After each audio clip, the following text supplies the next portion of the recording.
saya mau ke masjid, jalan 150 meter, berhenti itu sebetulnya udah agak sembuh, berhenti 2 kali. Sekarang saya kalau kesiangan mau ke masjid bisa lari. Cuma sekarang saya cuma yang pegel-pegel aja gitu. Oh, tinggal pegel-pegel ya Pak ya. Pegel-pegel aja.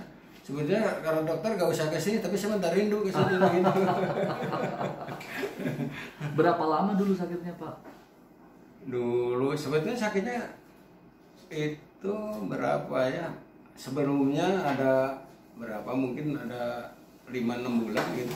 Dari pertama berobat, tiap-tiap berobat mesti ada perbedaan menuju sembuh. Jadi sekarang tinggal sedikit lagi ini. Tadinya disuruh operasi Pak? Disuruh operasi. Saya mengingat ya umur udah tua, saya bilang saya nggak sanggup dioperasi kalau gini. Mungkin nggak kuat, guys. Saya ngomong ke anak saya yang ternyata yang minta yang bisa disuntik aja gitu. Ternyata di sini disuntikin. Itu disuruh operasi karena udah sakit banget Pak? Sakit banget, sakitnya nggak berhenti. Nggak berhenti waktu itu ya? Sakit terus gitu. Nggak bisa apa tuh Pak? Sampai tidur juga, ya tidur di mana? Susah sebentar udah bangun di mana karena sakit. Ada baal kesemutan ya Pak ya? Ada Kesemutan, ada semai ini seperti tusuk jarum gitu. Dari pinggang ya? Pinggang tuh, nah, sekarang masih ada penggal-penggalnya pinggang itu. Waktu nyeri gimana tuh Pak? Sampai berdiri kan bisa ya? Tapi bisa, tapi aduh sakit gitu. Sakit banget gitu. Jadi kakinya juga sakit Pak? Kaki ini di sini itu seperti menginjak apa gitu ya, tebal banget gitu. Sekarang mah ya, tinggal sedikit aja, cuma pegal-pegal biasa gitu. Makanya sudah mau sembuh lah gitu. Sebetulnya nggak kesini juga udah nggak apa-apa, tapi saya nggak mau, ingin terus aja terus sebenarnya. Ada masih sakit sedikit juga gitu, jadi konsultasi tetap aja gitu. Mungkin kedepannya juga saya masih lah gitu, sudah sembuh banget juga. Tinggal sedikit lagi nih. Iya. Nah itu aja lah. Sekarang malah saya udah bisa jalan di apa, yang muter itu ya, jalan kaki 30 menit bisa tuh, berhenti sekali. Dulu mau dicoba, waduh baru sebentar aja udah nggak kuat, udah aja mundur. Kalau saya kemarin udah beberapa kali dicobalah jalan lagi, nggak ada alatnya gitu ya. Itu cuma berhenti sekali juga, 30 menit ingin minum. Nah ini sembuhnya udah berapa lama Pak? Atau kesini deh, kesini udah berapa lama? Dari bulan apa aja dulu teh? November awal. Dari November. 1 November. November ya Pak ya? Iya. November malah lagi sakit-sakitnya. Oh. Lagi sakit-sakitnya. 1 November atau 13 November langsung baik. Kan dulu masih kesini tuh pakai tongkat. Oh pakai tongkat sini Pak ya? Pakai kursi roda. Apa yang sudah? Sekarang? Ya sekarang mah udah bisa lari. Oh, disuruh latihan sama dokter Novi? Iya tuh. Oh, iya. Latihan sama macam-macam udah saya jalanin. Nggak dikerjain Pak? Sampai direndam itu pakai es, terus air panas itu saya jalanin semua. Masih rutin ya Pak ya? Iya, jadi ya karena ya kita harus taat aja. Supaya nggak kembali sakitnya Nah Pak gitu. ya? Sekarang malu, alhamdulillah saya udah merasa sembuh lah, cuma sedikit-sedikit aja, biasa mungkin karena faktor usia aja kalau udah gini. Sama nggak boleh terlalu over juga. Iya, kemarin teman-teman saya kan yang biasa di masjid gitu bengong lihat saya kesiangan ya, udah waktu itu udah ada, saya cepat lari. Udah bisa. Jadi seperti dulu lagi. Sebelumnya bisa sholat Pak? Terganggu pasti ya sholatnya juga. Dulu itu baru sambil duduk aja. Cuma sekarang udah bisa berdiri, cuma yang nggak bisanya itu sudah sujud, mau duduk. Oh ini, iya, jangan belum terlalu bisa dipaksa itu. ya. Yang nggak bisa dipaksakan lah. Tapi sedikit itu dulu itu ya sekarang kalau mau sujud bisa, cuma nggak bisa, bukan nggak bisa bangun. Nyeri bahaya Ini ya. yang nyeri ini. Ya. Saya nggak paksakan lah. Karena Betul, lututnya Pak. juga sakit kan ya. Oh iya. Oha. Tapi teman-teman juga udah bilang wah segitu mah udah sembuh. Ya, memang dokter bilang udah sembuh. Ada pesan buat pasien lain Pak yang sama-sama saraf kejepit, yang sama-sama Ya saya banyak menyarankan kepada teman-teman juga itu untuk ya berobat ke dokter Nopi aja gitu kalau memang kamu mau berobat ke dokter. Sebab ya di sini khusus kan, khusus untuk mengatasi nyeri berkepanjangan itu. Ya udah saya rasakan itu seperti itu. Karena berobat sekian bulan. Ya sekarang saya udah bisa berjalan benar gitu. Kemarin jalan baru 20 meter juga dari rumah sini ke rumah anak. Udah nggak kuat pertama itu. Setengah jam itu jalan ya lari kecil lah. Rasa ya. Di yang muter itu apa namanya tuh? Nah itu kuat 1,5 jam. Tapi katanya harus dijaga ya Pak ya? Nah iya. Nah, saya kalau sakit berarti kemarin nggak merasa sakit. Oh iya. Nggak merasa sakit waktu nyoba berjalan 30 menit itu. Nggak terasa sakit, nggak terasa apa-apa gitu. Iya sehat terus ya Pak ya. Insya Allah lah, insya Allah. Latihannya jangan lupa dikerjakan. Iya latihan terus. Iya. Pinggangnya dijaga, jangan sampai nyeri lagi. Kalau nyeri jangan diterusin kegiatannya. Ya, jangan sampai jatuh. Pelan-pelan jalannya itu Pak. paling Iya, dijaga. kalau jatuh dijaga. Jatuh, aduh kalau jatuh bahaya. Obatnya nggak banyak kan Pak? Cuma 3 macam lah. Baik Dok. Baik, makasih banyak Pak. Sama-sama. Iya, semoga cepat sembuh. Ya memang mesti dijaga sih Pak supaya terus sehat di upaya namanya ikhtiar supaya Iya. nggak nyeri lagi. Ini sekarang udah segar lah. Gitu. Iya.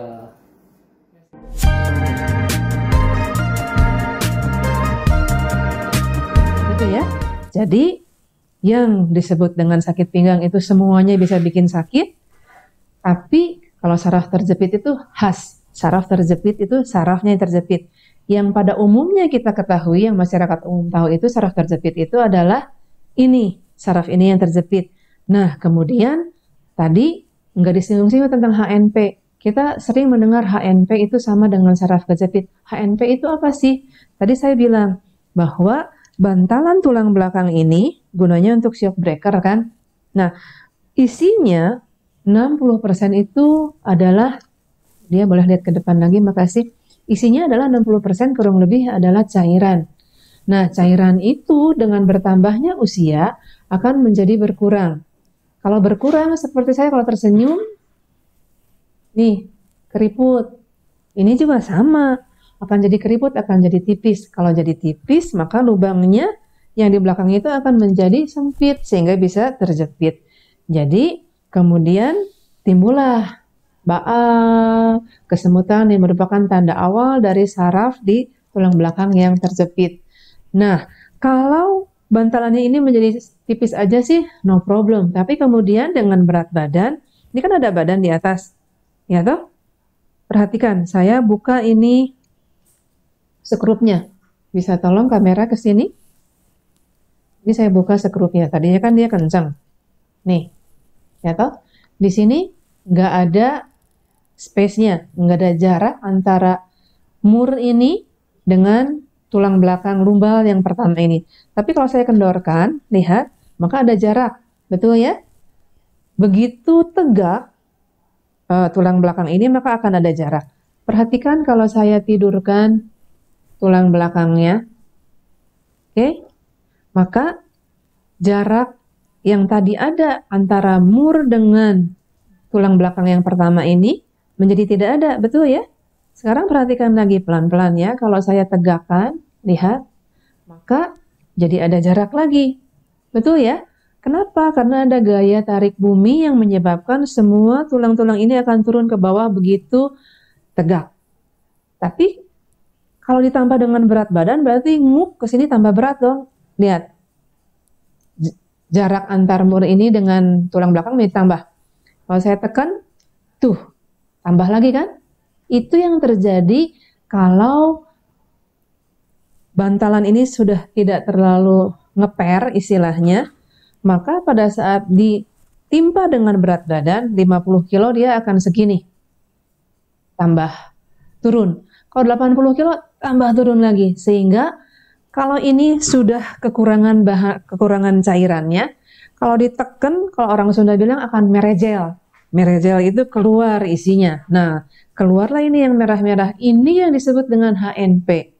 HNP itu adalah hernia nucleus pulposus bahasa kedokterannya. Yang intinya adalah bahasa Sundanya adalah bantalan tulang belakang yang merejel. Kalau bahasa Indonesianya adalah bantalan tulang belakang yang keluar dari tempatnya sehingga kemudian seringnya dia keluarnya ke lubang ini. Ke lubang-lubang di tempat akar saraf keluar sehingga udah tadi rongganya menjadi sempit begitu duduk atau tegak ini. Kemudian ditambah dengan berat badan dia keluar dari isinya sehingga menjadi HNP sehingga kemudian jepitannya bertambah. Jadi ada nyeri pinggang yang berbeda dengan saraf kejepit, ada HNP yang berbeda juga dengan nyeri pinggang, beda juga dengan saraf kejepit. Begitu ceritanya. Gejalanya bisa sama, bisa beda. Yaitu yang awal terjadi adalah cuma nyeri. Kalau sarafnya terjepit, jadi ada baal, mungkin ada kesemutan, mungkin hilang, timbul, mungkin konstan ada kalau sudah tambah berat. Kalau tambah berat lagi, fungsi saraf ini 3, yaitu untuk merasakan, untuk menggerakkan saya bicara ini, menggerakkan otot-otot mulut, otot-otot bibir, lidah semua bergerak. Kaki, kalau saya berdiri begini, ini juga bergerak, itu oleh saraf diaturnya. Lalu kalau saya mau buang air besar, buang air kecil, itu diatur oleh saraf yang kebetulan adanya di pinggang sini. Sehingga taraf yang paling ringan tadi adalah nyeri. Kalau tambah parah dia akan ada baal, kesemutan yang tambah sering, tambah berat gejalanya. Kalau tambah parah lagi, maka akan terjadi gangguan untuk bergerak. Yang artinya pasien ini bisa lumpuh kalau berat. Yang kalau lebih berat lagi, maka akan terjadi gangguan buang air besar, buang air kecil. Tidak bisa buang air besar, tidak bisa nahan, atau tidak bisa mengeluarkan buang air besar dan buang air kecil. Dan disertai juga bisa dengan kemudian perubahan suhu tubuh. Nggak bisa lagi ngatur suhu tubuh itu normal. Begitu kira-kira secara garis besarnya, Suster Astri. Kalau untuk pengobatannya sendiri itu kira-kira gimana sih dok? Kalau dari pinggangnya, saraf gitu sih dok, pemeriksaan biasanya biar lebih. Nah ini yang sering ditanyakan oleh para netizen di Instagram, Facebook. Saya ingin menerangkan kepada Bapak Ibu bahwa saya ini sekolah kedokteran ini 6 tahun waktu menjadi dokter umum. Lalu saya sekolah lagi spesialisasi menjadi dokter rehabilitasi medik itu 4 tahun. Lalu untuk bisa mengobati nyeri dengan lebih baik dibandingkan dengan dokter umum atau dokter spesialis termasuk spesialis saraf, spesialis ortopedi, spesialis bedah saraf, spesialis apapun, itu saya harus sekolah lagi tentang nyeri. 2 tahun, 4 tahun, sehingga 14 tahun harus dihabiskan dulu. Belum tentu saya ini bisa mengobati orang-orang yang nyeri. Karena sampai saat ini masih banyak kasus-kasus yang secara ilmu kedokteran belum ditemukan pengobatannya. Nah, bagaimana sih saya mengobati nyeri? Yaitu dengan cara saya harus tahu yang menyebabkan Bapak Ibu datang sakit pinggang di sini itu. Sakit pinggang misalnya, Budia ini sakit pinggang ngeluhnya di sini itu apa yang menyebabkannya? Apakah sendi tulang belakang? Apakah sumsum tulang belakangnya? Apakah tulang yang nonjol ini? Apakah tulang yang nonjol di sampingnya? Apakah akar sarafnya? Apakah akar sarafnya kejepit? Atau lubangnya yang sempit? Atau ada HNP? Atau kalau kita lihat ke depan, tulang belakangnya patah? Atau ada infeksi, misalnya TBC? Atau bantalan ini belum nonjol, belum HNP, tapi dia baru mengalami kerusakan sedikit.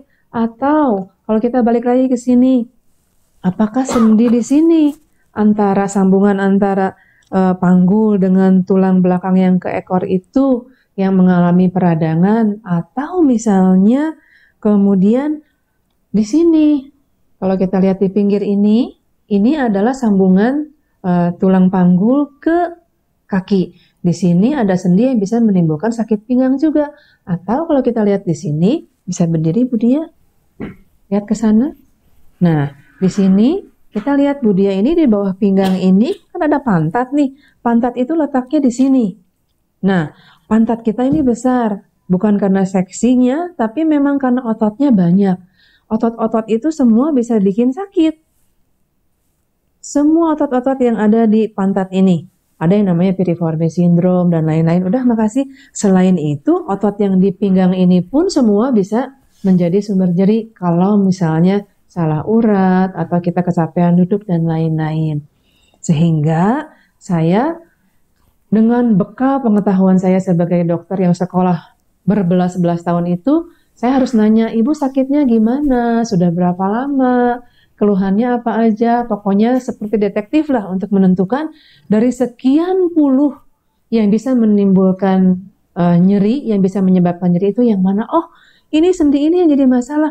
Oh, piriformis syndrome-nya misalnya gitu. Setelah kemudian dilakukan pemeriksaan, bahkan mungkin saya tidak bisa menemukan penyebabnya, harus diperiksa dulu misalnya ronsen atau MRI. Tapi sering-seringnya sih sudah bisa ditemukan penyebabnya tanpa lihat MRI atau ronsen terlebih dahulu. Kalau sudah ketemu masalahnya, nah baru saya ngobatin. Ngobatinnya caranya gimana? Boleh pinjam kalendernya? Ngobatinnya gimana sih? Ngobatinnya adalah sesuai dengan skala nyerinya. Yang nomor 1. Ini saya lihatkan di sini ya. Ini saya munculkan di sini. Di sini adalah pain assessment tool. Jadi artinya adalah cara kita menilai nyeri. Ini secara internasional dipakai.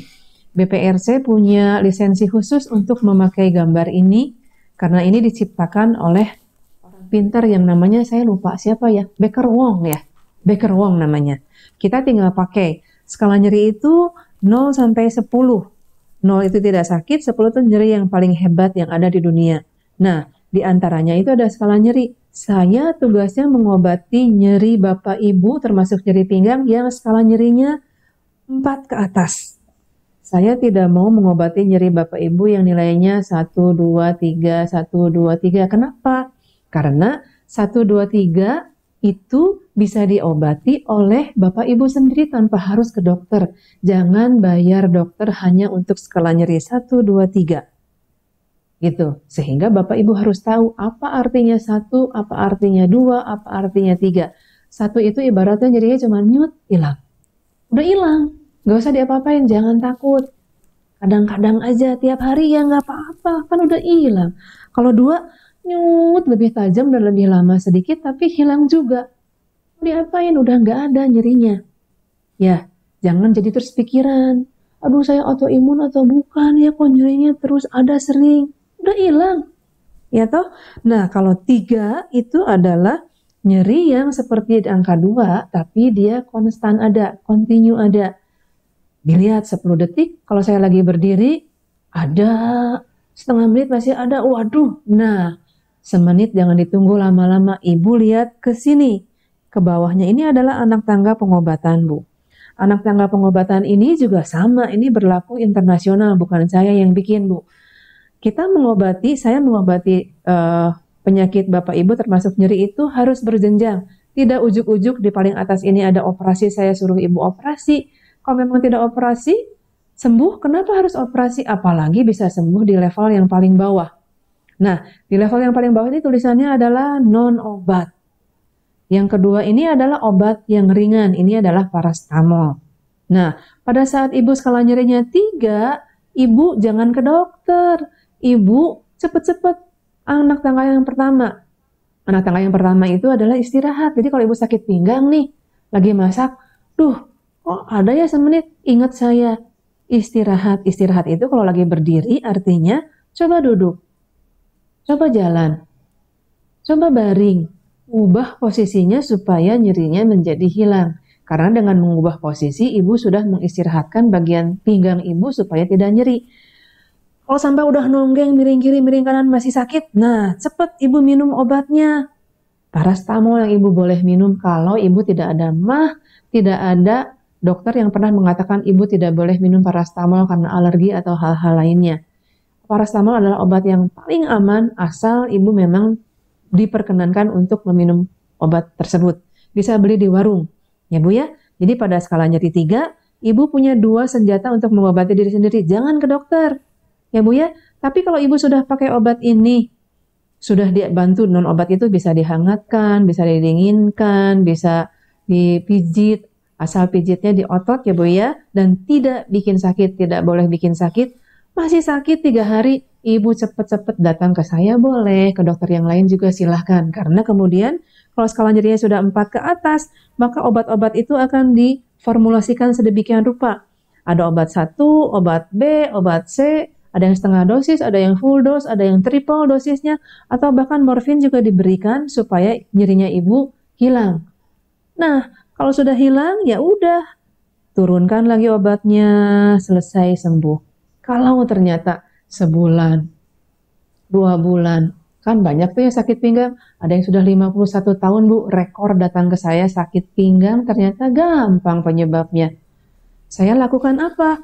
Saya lakukan ini, Ibu, IPM disebutnya. IPM adalah Interventional Pain Management, intervensi nyeri yang sebetulnya adalah menyuntikkan obat ke bagian yang menjadi sumber nyeri di badan Ibu, khususnya di pinggang. Tadi yang tadi sebutkan bisa banyak ya, bisa tulang, bisa sendi, bisa bantalan, bisa sarafnya, bisa ototnya, bisa banyak hal di situ yang merupakan sumber nyeri yang tugas saya untuk menentukan yang mana yang harus diobati sehingga harus pas ke sana. Ibaratnya kalau ini adalah tangan saya, telunjuk ya Bu ya, kalau saya mengobati kukunya yang bagian atas, ini kuku yang bagian bawah ini tidak boleh kena. Artinya, kalau struktur itu ada di dalam, bisa tolong pinjam lagi tadi pinggangnya, ini.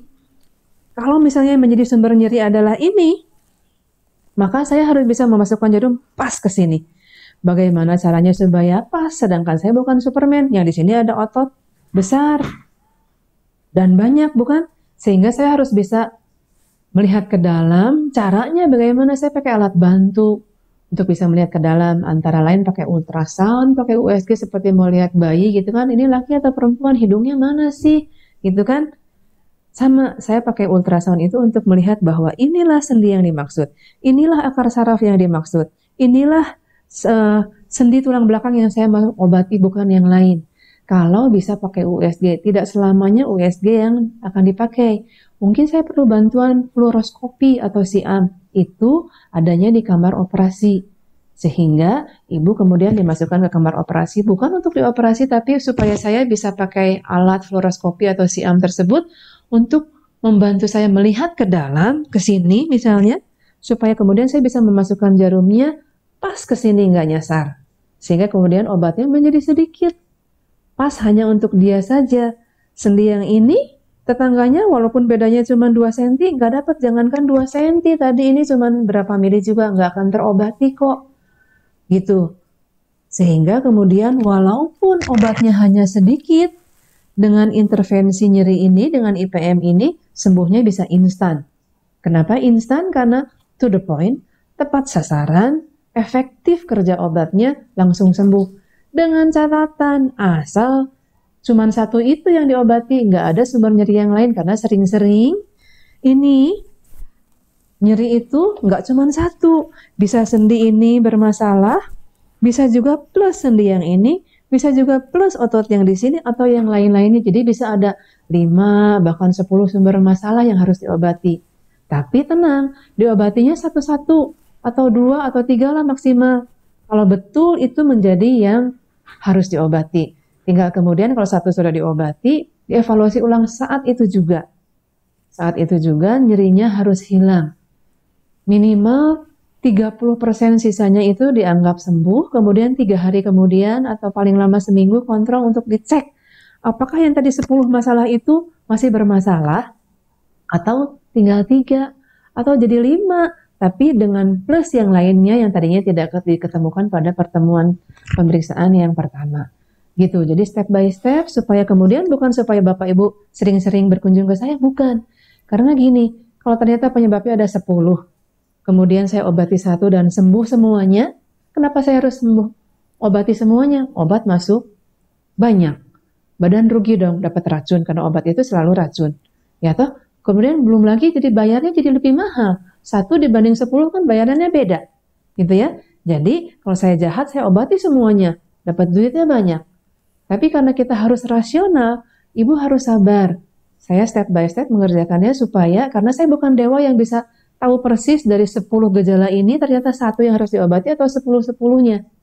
Satu diobati, lihat, ini pasti sembuh, nggak mungkin enggak. Karena tepat sasaran, efektif obatnya, sembuh saat itu juga, tinggal dilihat yang 9 ini masih masalah enggak. Atau yang 5 ini udah enggak, tapi ada 2 yang lain yang baru nih. Nah, jadi tinggal 6 kan, yang 6 ini yang mana harus diobati? Mungkin 2 ini, mungkin 1 yang ini. Gitu caranya Bu, jadi serahkan kepada dokternya. Nah, kalau misalnya sumber masalahnya cuma 1, contoh adalah saraf kejepit. Yang orang bilang saraf kejepit ya Bu, yang disebabkan oleh HNP yang neken ke saraf sehingga kemudian sarafnya menjadi nyeri, menimbulkan nyeri juga di tungkai dan pinggang. Nah, jangan takut juga Bu, intervensi nyeri ini yang akan diobatkan ke tempat saraf kejepit itu berjenjang juga. Sama seperti ini, biarin, sama seperti pengobatan yang sebelumnya itu berjenjang, IPM ini juga berjenjang Bu. Kalau untuk mengobati saraf kejepit, itu yang paling mudah adalah kalau ada tangan kita ini dijepit Bu, kan dia bengkak, betul nggak? Ya, kalau bengkak, ini dikaretin, pernah nggak waktu kecil? Maka akan sakit ujung jari ini, betul ya? Merah, ungu, nyut-nyut, baal, kesemutan. Nah, apalagi kalau saraf ini yang kejepit, ini saraf yang besar Bu, maka sakit. Baal kesemutannya itu akan terasa sedemikian hebat. Maka yang dilakukan adalah dia sudah bengkak, saya kasih anti bengkak ke sini. Kasih anti bengkaknya banyak caranya. Antara lain dimasukkan obatnya dari sini, pakai jarum, obatnya nyebar ke akar saraf yang dituju. Atau saya masukkan jarum ke sini supaya to the point ke saraf yang dimaksud. Kalau bengkak dikasih anti bengkak kan kempes. Kalau misalnya katakanlah lubang tempat akar saraf keluar itu adalah segede gini, ya Bu ya. Lalu sarafnya normalnya sebesar telunjuk saya, maka dia longgar, tidak akan pernah ada gejala. Kalau dia terjepit artinya ukuran lubang dengan ukuran saraf itu, nah minimal sama. Kalau terjepit dia akan bengkak seperti gini besarnya. Sehingga pada saat saya berikan anti radang, dia akan kembali mudah-mudahan ke ukuran semulanya. Maka dia akan longgar lagi, semua gejalanya akan hilang. Insya Allah ya Bu ya. Tapi kalau ternyata tadi udah bengkak nih segini, ternyata kebetulan ukuran sarafnya, ukuran lubang itu bukan segini, tinggal segini. Sehingga pada saat saya kempesin, ini ukurannya kurang lebih sama antara lubang dengan sarafnya. Maka gejalanya mungkin masih akan ada. 1, atau sarafnya sudah kejepit terlalu lama. Sehingga yang terjadi adalah saraf itu kayak kabel listrik Bu, harus dijaga keutuhannya. Yang kalau terjepit itu, boleh pinjam bolpen? Ini contohnya, ini adalah kabel listrik. Maka yang bagian luar itu adalah insulatornya. Tidak boleh ngelupas, kalau ngelupas dia akan timbul korslet, betul? Ini juga sama, bagian luarnya itu tidak boleh rusak. Kalau rusak, nah baal kesemutan mulai muncul. Saraf itu sekali rusak, dia susah sembuhnya Bu. Sehingga kalau dia sudah rusak, walaupun dia kejepitnya itu longgar, katakanlah, maka gejalanya akan masih ada. Dan pada saat ukurannya persis sama, gejalanya sama tadi. Lalu, bagaimana halnya kalau ternyata lubangnya sempit banget? Tadi saya udah kempesin, gitu kan? Tapi tetap kejepit. Nah, hasilnya itu bisa 30%, bisa 0. Jadi, kesembuhannya itu kalau saraf terjepit bisa antara 0 sampai 100%. Saya selalu bilang sama pasien saya bahwa kesembuhannya yang disebabkan oleh penyembuhan yang disebabkan oleh obat yang dimasukkan dari apa yang saya kerjakan itu cuma 50%. Bisa 100% hasilnya kalau ternyata lubangnya itu besar dibanding sarafnya, artinya normal. Bisa 50% kalau ternyata ngepas aja. Bisa 0 kalau dia kejepit banget. Gitu. Sehingga jangan membuat lubangnya ini menjadi sempit. Ya. Kapan lubangnya ini sempit? Tadi 1, kalau bantalannya menjadi tipis. Bantalan ini tipis seiring dengan bertambahnya usia. Tapi tidak semua orang bantalannya menjadi tipis. Sehingga kita harus jaga supaya bantalan kita ini tidak rusak, tidak cepat-cepat menjadi tipis. Caranya bagaimana?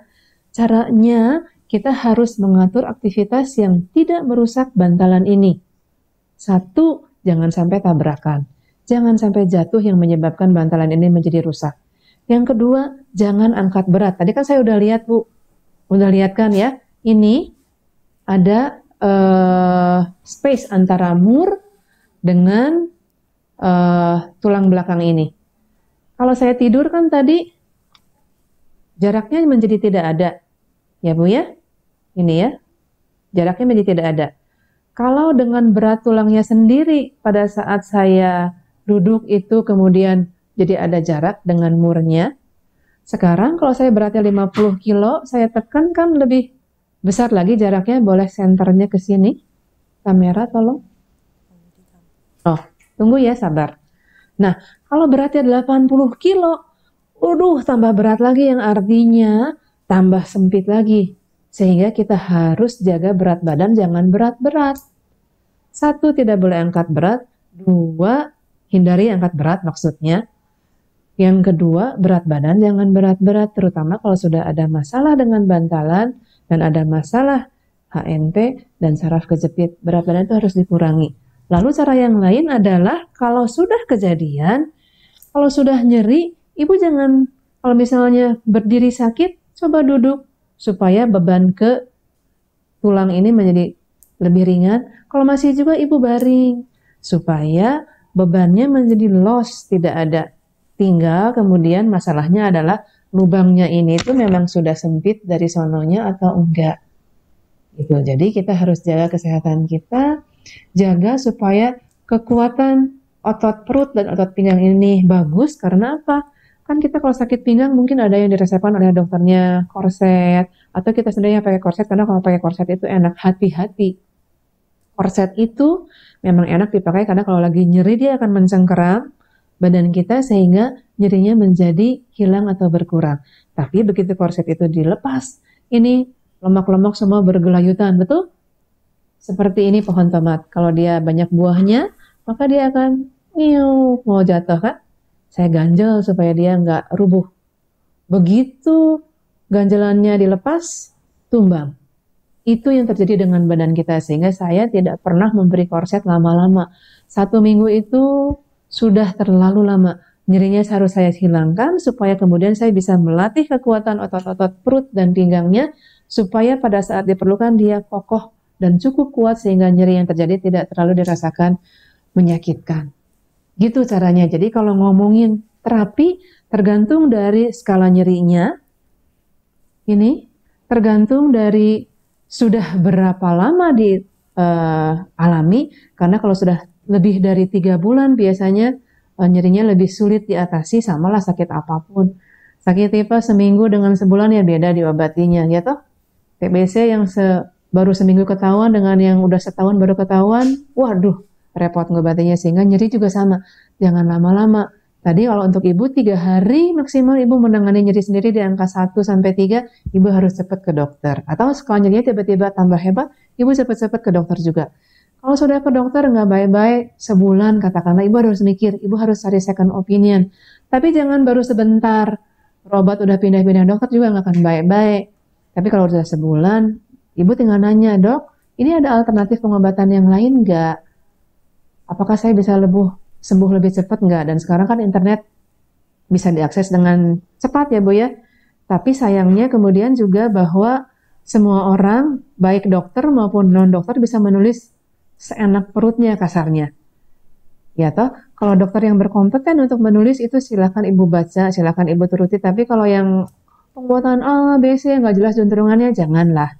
Gitu ya, supaya kemudian ibu bisa punya pilihan pengobatan yang misalnya ibu sudah dapat pengobatan anak tangga 1, 2, 3, 4 masih kurang, jangan-jangan harus diintervensi supaya sembuh.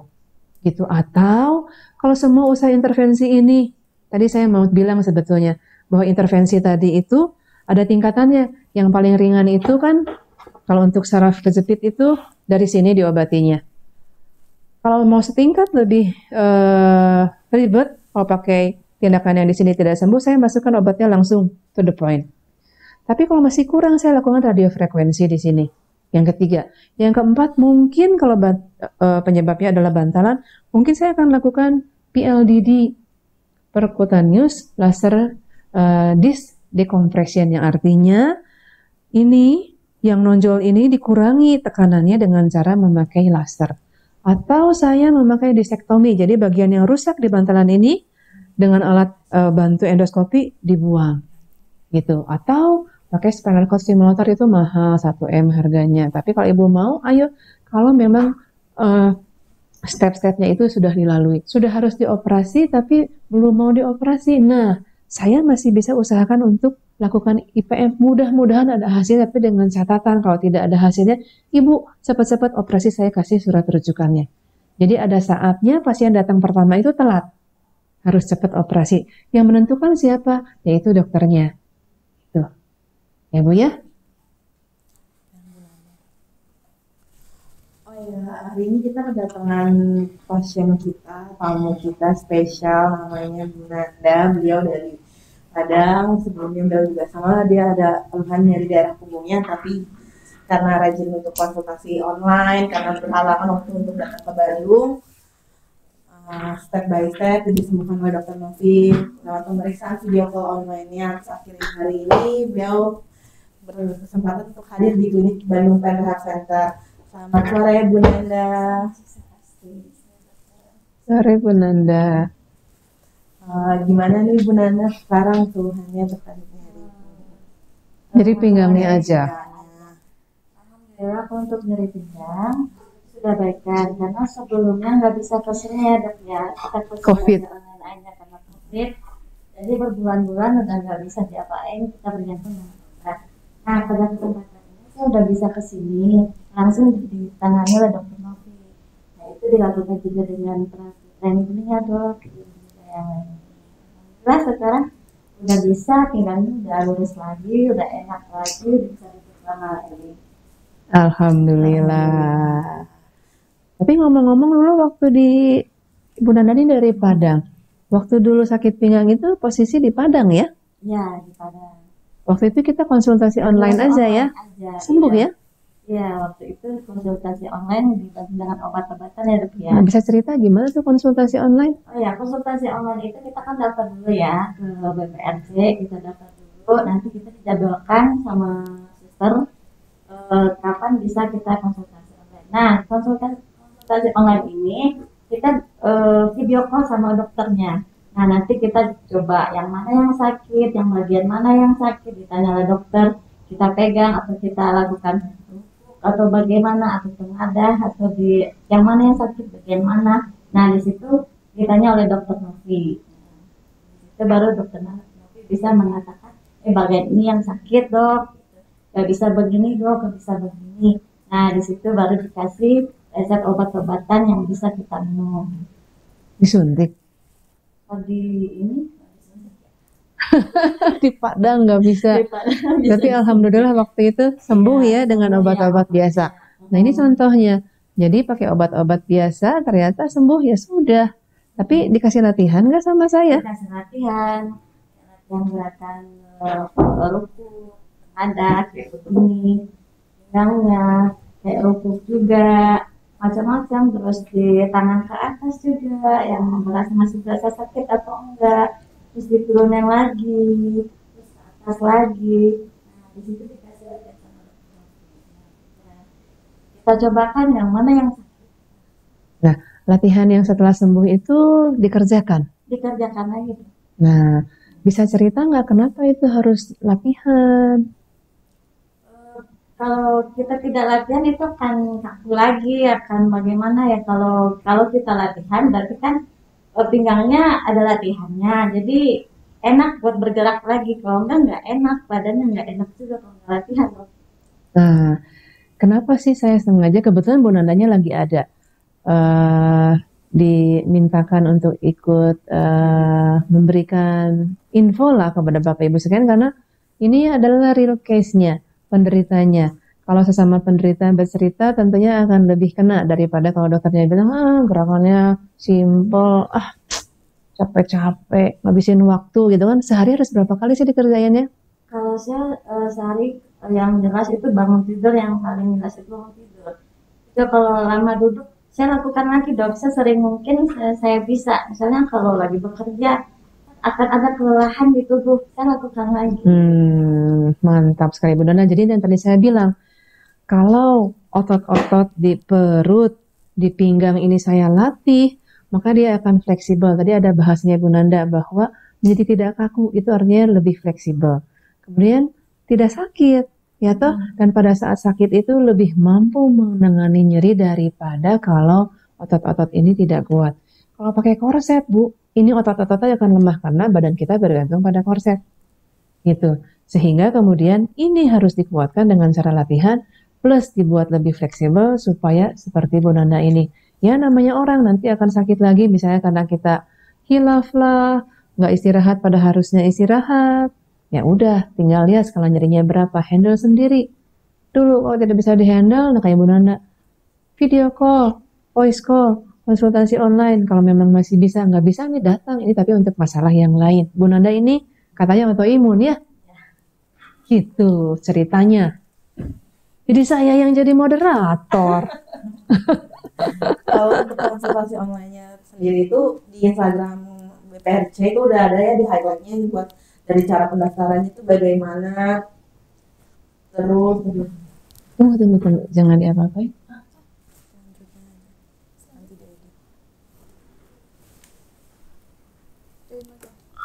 Kopi harus di sini, Pi. Jadi hilang, Pi.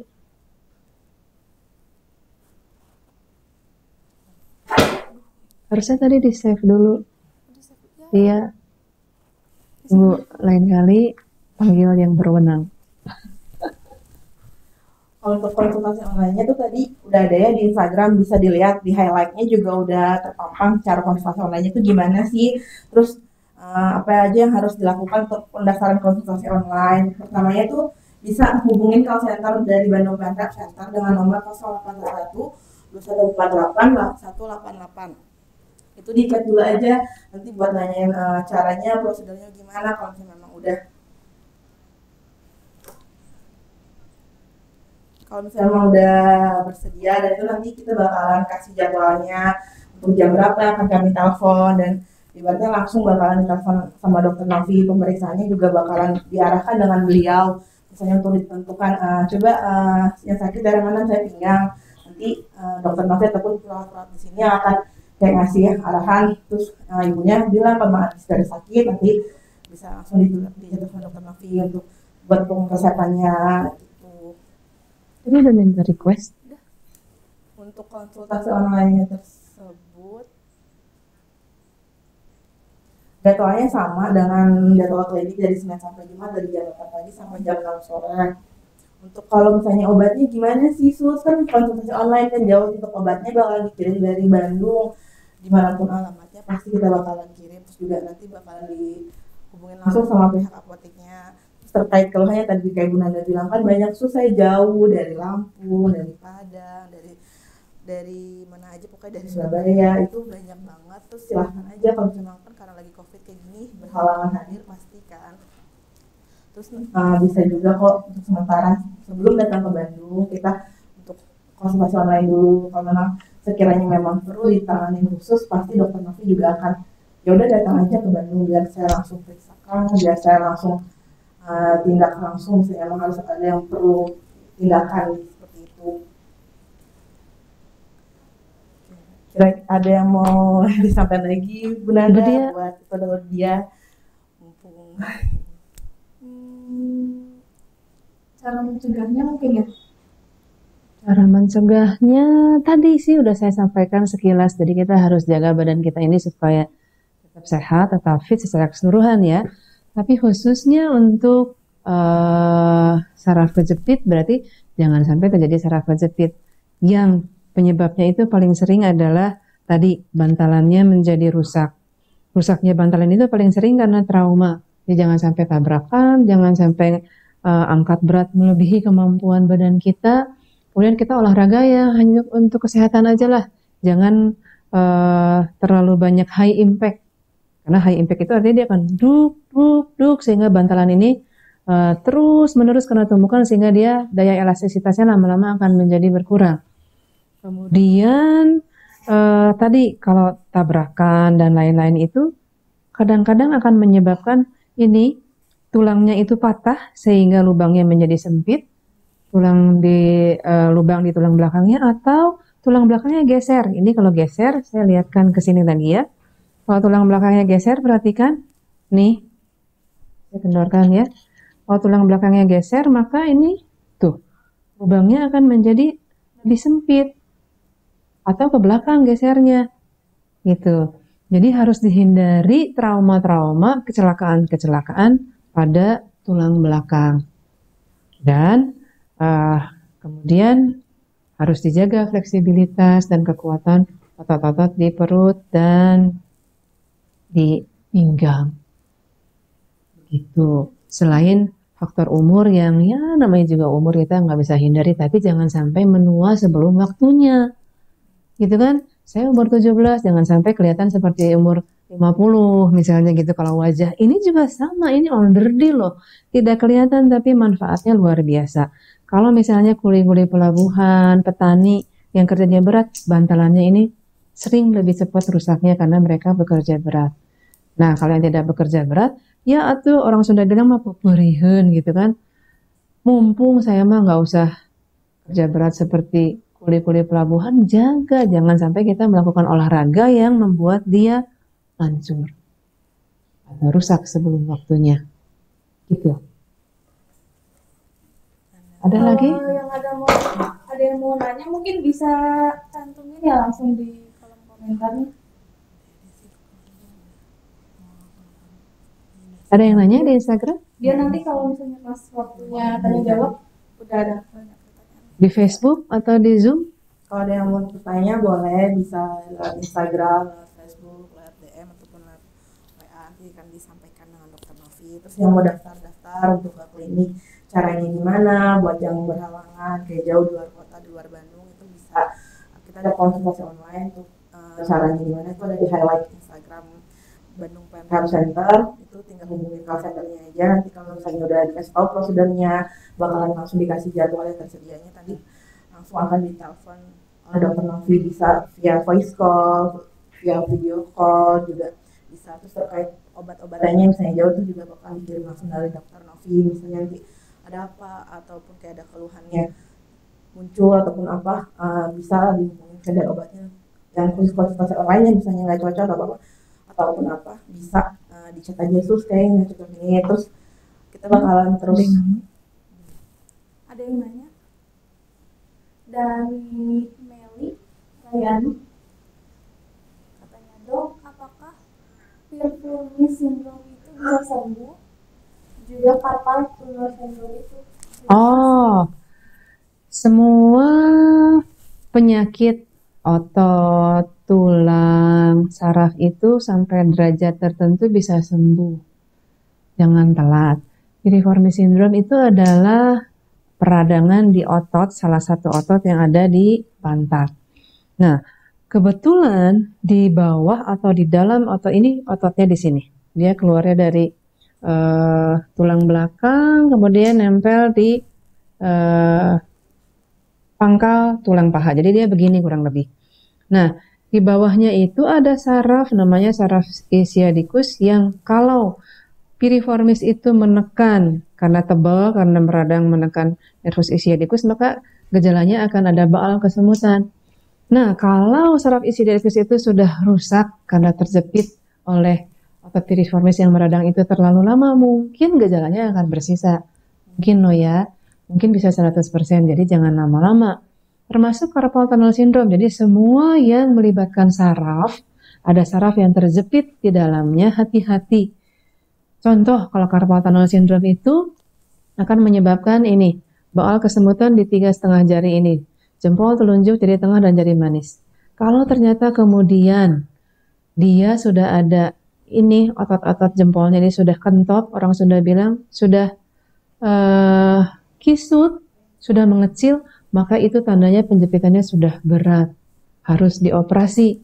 Kalau belum ada tanda-tanda kelemahan otot dan otot-otot yang masih utuh, itu intervensi akan menghasilkan penyembuhan yang mudah-mudahan 100% tergantung dari dia sudah lama atau belum, kerusakannya sudah permanen atau belum. Ya, di operasi pun kalau dia sudah telat, telat Bu. Jadi selamanya jangan pernah boleh telat. Itu ya. Ada pertanyaan lagi dok dari Bu Susan.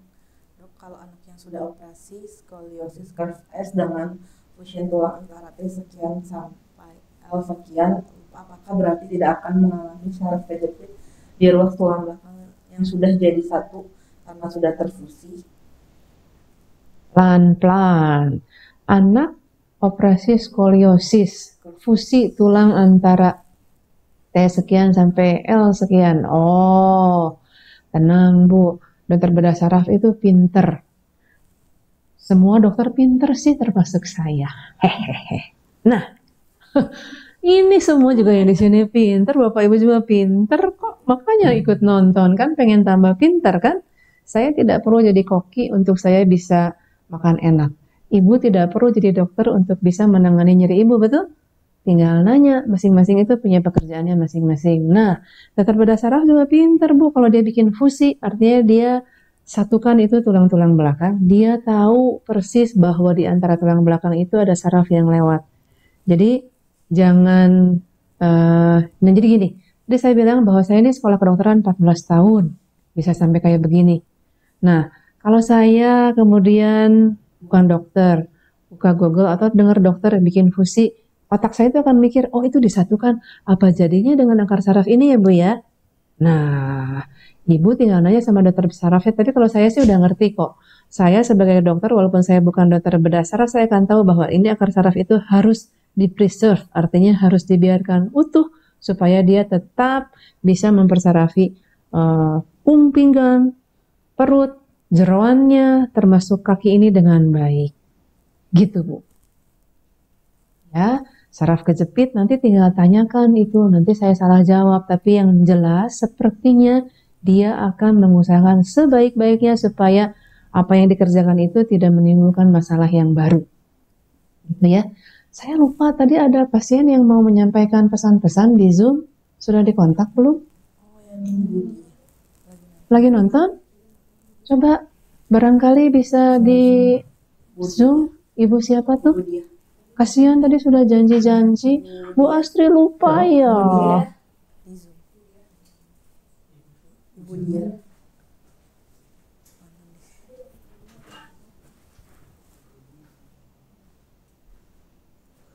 Budia, halo, ada Budia?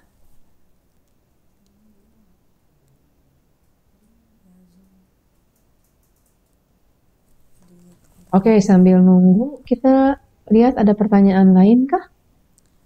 Ada dok pertanyaan dari Bu Sri Mariam dari Facebook. Kalau sakit tulang belakang kena sampai tangan, kebas dan kesemutan, terapinya gimana?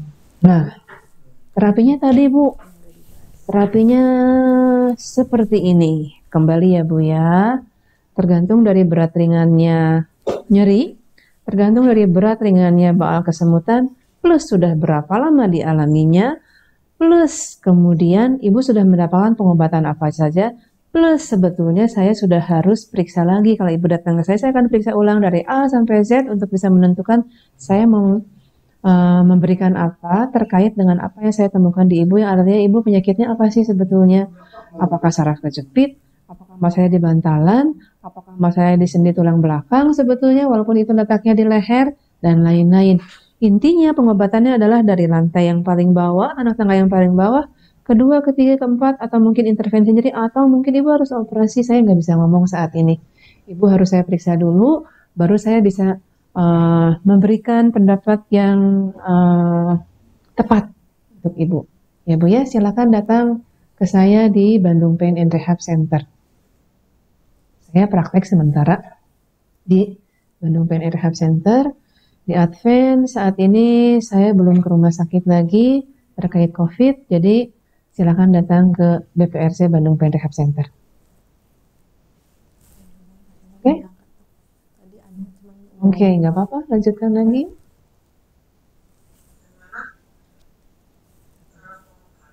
Ada yang nanya itu? Silakan Bu.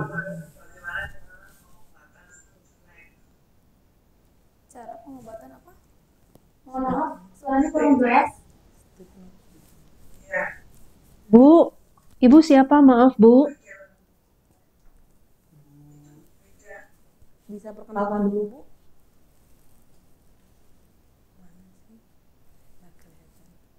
Oh, Ibu Eliza. Oh, Bu Frida. Bu, eh saya yakin mau 1000 kali saya bicara, maupun cuman sekali saya bicara, itu pasien itu akan nanya bagaimana mengobatinya. Mengobatinya saya ulang ya Bu ya. Mengobatinya itu saya harus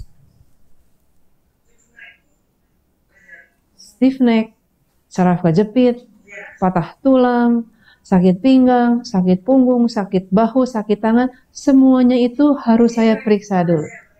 Iya, Bu. Maaf, Ibu bisa dengar saya? Ini berlaku untuk semua orang. Jadi saya harus periksa Ibu dulu supaya bisa tentukan Ibu ini stiff neck-nya itu kenapa. Istilahnya keren, stiff neck, itu bahasa Inggris. Kalau bahasa Sundanya, heras beheng. Kalau bahasa Indonesia itu kaku leher. Bahasanya bisa apapun Ibu, tapi yang jelas saya harus tentukan dulu penyebab stiff neck Ibu itu apa.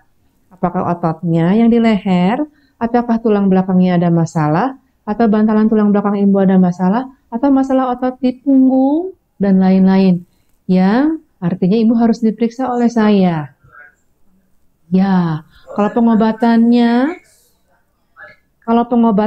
itu selalu Bu, anak tangganya ini. Ya Bu ya. Jadi mohon maaf, untuk semua yang ingin tahu pengobatannya apa, pengobatannya itu selalu anak tangga 1, 2, 3, 4. Yang ini adalah obat-obatan semua plus rehab, atau intervensi nyeri, atau operasi. Tergantung dari nanti sakitnya Ibu itu apa sebetulnya. Stiff neck itu cuma gejala. Gejala yang disebabkan oleh sesuatu yang lain.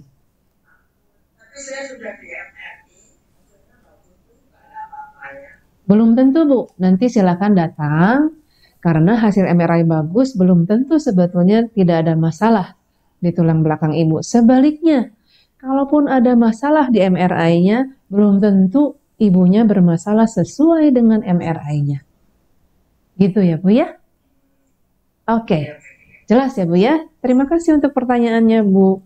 Ada yang lain?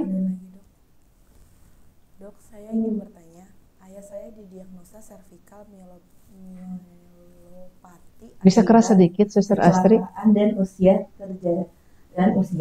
terjadi penekanan dari C3 sampai C5, mengalami keluhan nyeri tangan, kebas, dan baal pada kaki. Menurut Dr. Bedah Syaraf, diperlukan tindakan operasi. Apakah masih bisa dilakukan tindakan IPL? Terima kasih. Nah ini kalau dari gejalanya ini ya Pak, ini Ibu ya, Ibu Agustin. Ada baal, ada kesemutan, ada kelemahan nggak Bu? Kelemahan itu maksudnya tangannya menjadi kurang kekuatannya, misalnya pegang gelas jadi jatuh, atau kelihatannya ini otot-ototnya dibandingkan dengan tangan yang sebelahnya menjadi lebih kecil. Nah, kalau sudah ada tanda-tanda kelemahan dan lebih kecil otot-ototnya dan dalam waktu yang singkat, mungkin itu harus dioperasi. Tapi kalau Ibu stabil, cuman baal kesemutan, cuman dalam tanda petik loh ya Bu ya, tidak ada kelemahan, barangkali saya bisa bantu dengan tindakan IPM. Barangkali, nanti saya periksa dulu ya Bu ya. Nggak bisa bikin janji PHP dalam sekejap Ibu kasih lontaran kasus, kemudian saya jawab. Tapi dari yang Ibu ceritakan, sepertinya saya masih bisa lakukan sesuatu untuk ayahnya Bu Agustin. Oke, ada pertanyaan lain?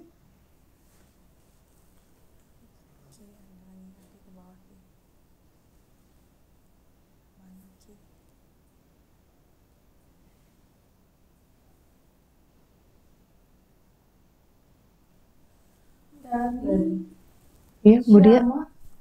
Mau tanya dokter, kalau sakit dari panggul sampai telapak kaki, apakah syaraf terjepit juga? Ke dokter diberikan obat penghilang sakit. Ke dokter diberikan obat penghilang sakit. Habis obat sakit lagi. Oke. Nah, Ibu Syahma ini ya, atau Bapak nih Ibu Syahma kayaknya ya. Mungkin iya saraf kejepit, Mungkin bukan. Kalau tidak ada baal kesemutan biasanya bukan saraf kejepit. Seringkali itu cuma piriformis syndrome atau peradangan di sendi panggul atau sendi di tulang belakang. Nah, sehingga ibu silakan datang ke saya untuk saya periksa. Ibu bilang bahwa ke dokter diberi obat penghilang sakit, habis obat sakit lagi. Gini Bu, kan tadi saya cerita soal pengobatan, saya dekatkan lagi ke sini ya. Bahwa anak tengah pengobatan itu dikasih mungkin hanya istirahat, mungkin dikasih alat-alat rehabilitasi, digetar, dipanaskan, atau macam-macam ya, atau dikasih obat A, B, C, kombinasi obat lah udah banyak mungkin ya. Nah, semua pengobatan ini, jangankan pakai obat Bu, dengan istirahat pun, kalau nyerinya ringan ya akan sembuh Bu, dan sembuhnya akan total. Dikatakan Bu, statistik yang bilang, bukan saya yang bilangnya, saya belum bikin penelitian ke arah sana. 1 dari 5 orang di dunia ini pasti mengalami sakit pinggang, pernah seumur hidupnya. Nah, di antara 1 yang dari 5 orang ini yang sakit pinggang ini Bu, 80% itu sembuh dengan sendirinya. Jangan khawatir. Nah, tapi ada yang kasus-kasusnya seperti Ibu gini. Kenapa bisa begitu Bu? Artinya, Ibu harus lihat, tapi Ibu bukan dokter ya, saya akan mengevaluasi nanti. Mungkin obatnya nggak pas, step 1, 2, 3, 4-nya, atau obatnya kurang, atau sebetulnya Ibu sudah sembuh nih. Misalnya Ibu minum obat seminggu, 2 minggu sembuh. Sebulan nggak pernah sakit lagi. Nah, yang sering kejadian adalah dokter itu tidak memberitahu kepada Ibu apa yang harus dilakukan untuk tindakan pencegahan seperti yang tadi ditanyakan oleh Bu Dia. Kita harus maintain, kita harus jaga badan kita ini supaya fit, supaya fleksibel, khususnya pinggang kita, supaya kuat, supaya tidak mudah sakit lagi. Dan harus atur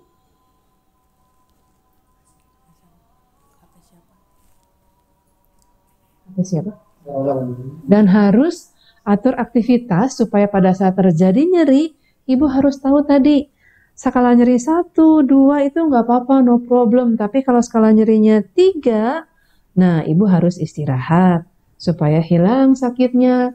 Dengan cukup beristirahat, jangan telat, karena kalau skala nyerinya 4, Ibu istirahat itu nggak akan pernah selesai. Bahkan udah lebih dari 4 itu Ibu dikasih obat dengan, tadi Ibu bilang ke dokter banyak, nggak sembuh-sembuh ya, tadi saya bilang 51 tahun Bu sakit pinggang, nggak sembuh-sembuh.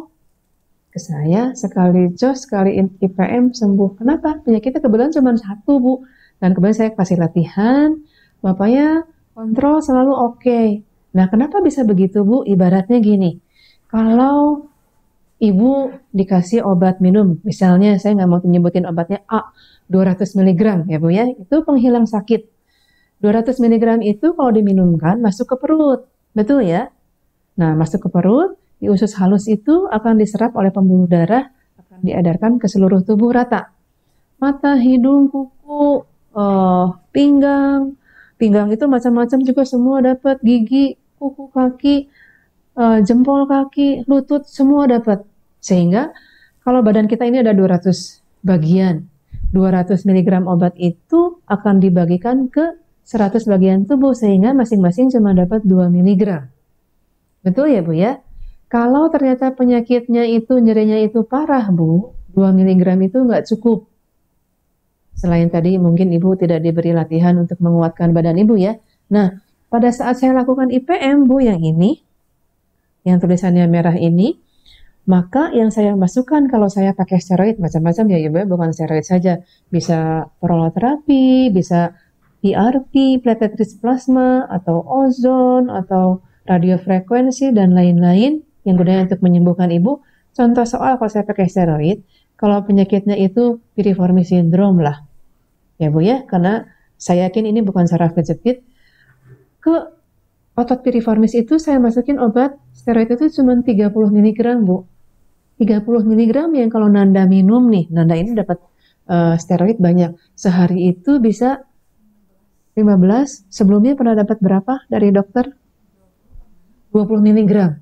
20 mg steroid itu sembuh nggak?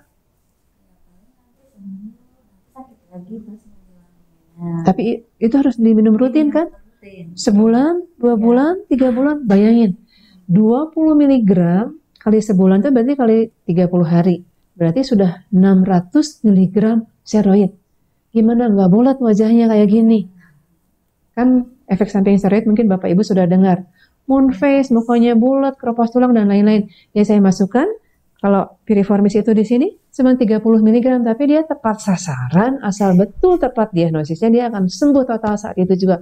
Seperti kejadian bapak-bapak yang sudah 51 tahun sakitnya. Nah, kalau kita minum maaf ngomongin nama obatnya, 200 mg obat yang tadi itu cuma 2 mg, ya nggak cukup kan, perlunya 30 mg. Di mana kekuatan obat steroid itu 10 kali lipat minimal lebih kuat dari obat A tadi. Yang artinya, kalau saya pakaikan dengan obat minum tadi, dia harus jumlahnya 30 kali 10, berarti 300 mg obat A tadi dimasukkan ke perut sekali minum. Betul ya? Tapi 300 mg itu hanya untuk yang piriformis ini aja kan? Dia harus dikali 100 karena dia akan diedarkan ke seluruh badan. Betul? Berarti harus dikali 100, berarti 300 kali 100 berarti 30.000 mg sekali minum. Mana ada perut yang tahan? Sehingga kemudian obatnya itu di break. Ada yang 2 kali sehari. Kalau 2 kali sehari berarti 400. 30.000 dibagi 400 berapa? 30.000 bagi 400. Tolong dihitungkan. Berapa?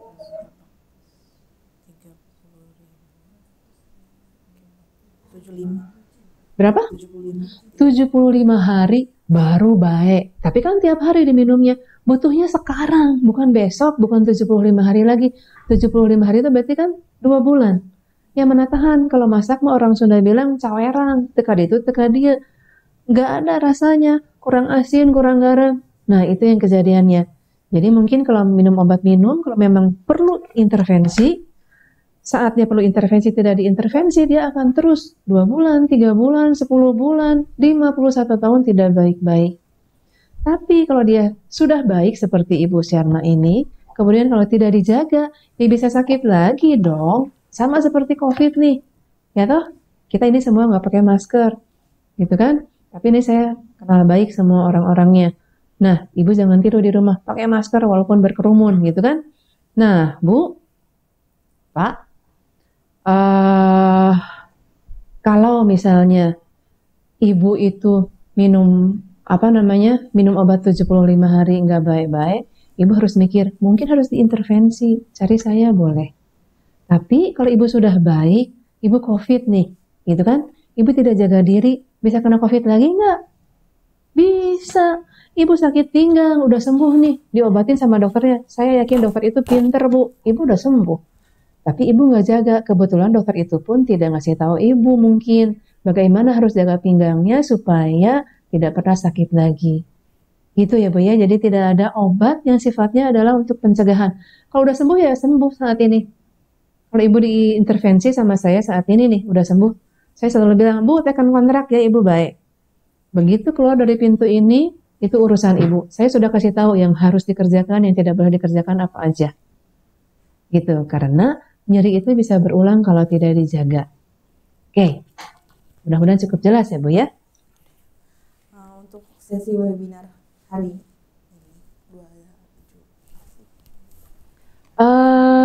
ini sudah 2 jam, 1,5 jam Bu kita bicara. Masih banyak yang bertanya nih. Kalau ada yang belum terjawab, tolong admin di copy, nanti kita sharekan jawabannya. 2 menit lagi. Ada sesi 2. Oh, saya tidak tahu ini sesi 1. Untuk sesi keduanya, saya ini cuma tukang cuap-cuap. Untuk sesi webinar tentang saraf kejepit, nyeri punggung, nyeri pinggang ataupun HRP, nanti akan ada sesi keduanya untuk tanggal dan bulannya kapan, waktunya kapan, nanti akan di-share lagi lewat media sosial Bandung Pengen Itu ada yang minta dari share Instagram, alamat Facebook, ataupun yang Twitter dan lain-lainnya ya. Untuk kalau ada masih yang bertanya ataupun ingin daftar, bisa hubungin call center yang udah ada di Bandung. Maaf saya cut dulu. Itu yang nanya tuh di Zoom minta alamat, bisa tolong diketikkan Pak Admin. Sudah ya? Oke, silakan Bu Astri. Iya, kalau untuk yang mau daftar bisa hubungi dulu ke nomor WA supaya dicarikan dulu jadwal yang tersedianya agar tidak bentrok dengan jadwal pasien lain. Terutama kan saat pandemik seperti ini, kejadian semuanya harus berstruktur, pasien yang sebelum dan selanjutnya supaya tidak ketemu dan tidak terlalu numpuk juga di ruang tunggu. Untuk kurang lebihnya saya selaku Suster Asri mohon pamit, dan Dokter Novi, Bu Nanda, dan Bu Dia. Semoga bermanfaat Bu. Bu Nanda sehat terus ya. Makasih Bu Nanda. Bu Dia. Makasih semuanya yang udah nonton. Untuk yang mau tanya ataupun ada yang kurang jelas bisa ditanyakan ke nomor WA yang udah tercantum dari via Zoom, Instagram, Facebook, dan yang YouTube. Semua selamat malam. Assalamualaikum. Assalamualaikum warahmatullahi wabarakatuh.